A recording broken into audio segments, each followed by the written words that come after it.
আসসালামু আলাইকুম, কেমন আছেন সবাই? আমিও আপনাদের দয়ায় ভালো আছি।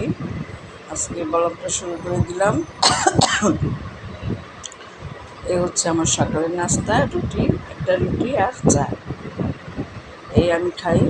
আমি একজন অসুস্থ মানুষ, বেশি খেতে পারি না।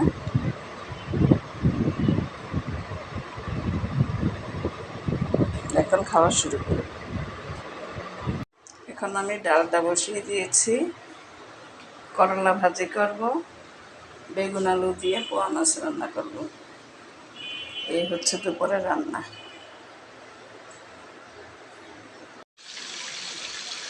এ পর্যায়ে আমি ইলেকট্রিক চুলায় পোয়া মাছটা ভেজে নিচ্ছি।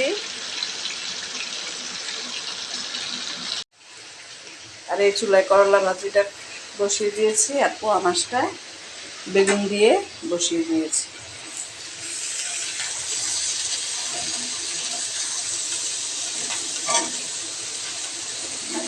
আমরা একটু গরমে করলা ভাজিটা বেশি খাই।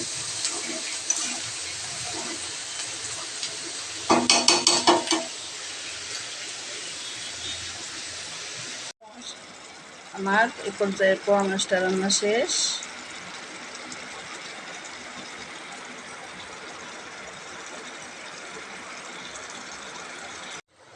আর এখানে পোয়া মাছ আমি বেগুন দিয়ে রান্না করেছি। এটাও প্রায় রান্না হয়ে যাচ্ছে।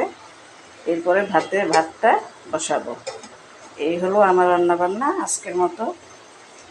এ পর্যায়ে আমার পোয়া মাছ হয়ে গিয়েছে। আর বেগুন দিয়ে রান্না করা মাছ, ডাল, করলা ভাজি। আর এখন আমি আচার বানিয়েছিলাম। আচারগুলো রোদ্র থেকে নিয়ে আসলাম, 3 ধরনের আচার।